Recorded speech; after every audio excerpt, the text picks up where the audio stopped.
Assalamualaikum warahmatullahi wabarakatuh. Halo teman-teman pecinta ilmu fikih muamalat. Pernahkah kamu belanja online tapi pesanannya nggak sesuai? Atau investasi yang janji cuan tapi bikin rugi? Itu bisa jadi gharar. Si penipu terselubung dalam transaksi.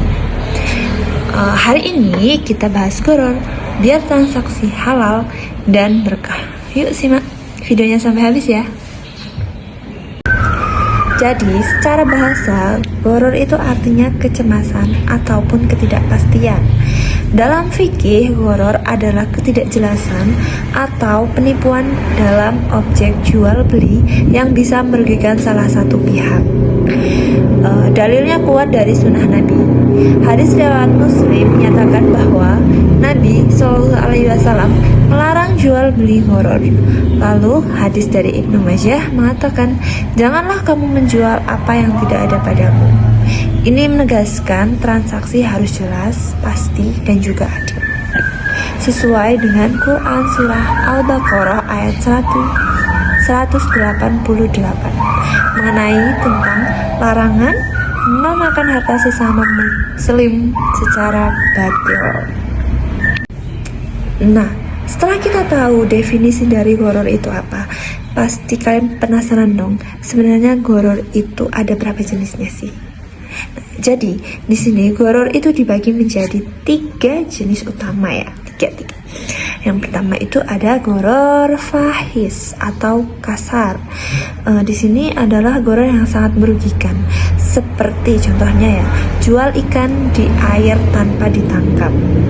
Objeknya nggak pasti ada. Itu ada hukumnya adalah haram mutlak ya. Terus yang kedua ada yang namanya gharar yasir. Itu adalah gharar yang tergolong ringan. Sedikit ketidakpastiannya. Contohnya seperti jual buah di pohon yang jatuh sendiri. Boleh jika tidak merugikan. Itu hukumnya boleh tapi jika tidak merugikan. Terus ada juga gharar mutawasit. Itu kategorinya adalah sedang ya.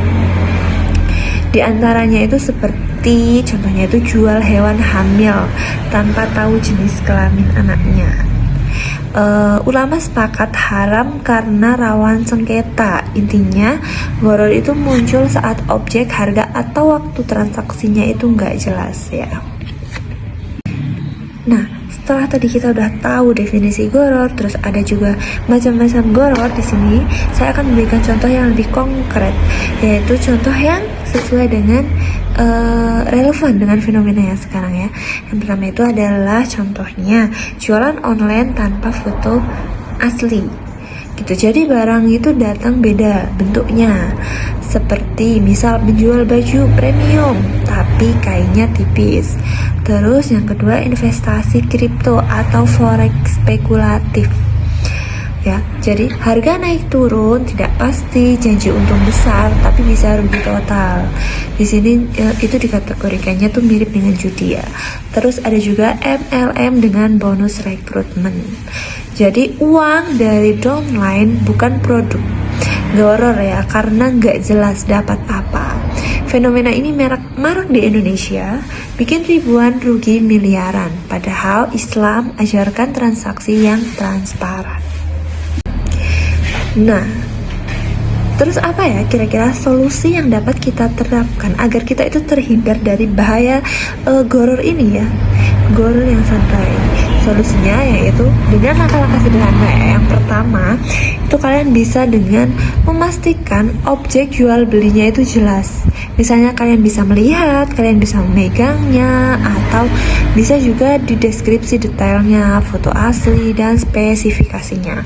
Terus yang kedua, menggunakan kontrak tertulis atau aplikasi terverifikasi seperti Shopee atau Tokopedia dengan garansi ya.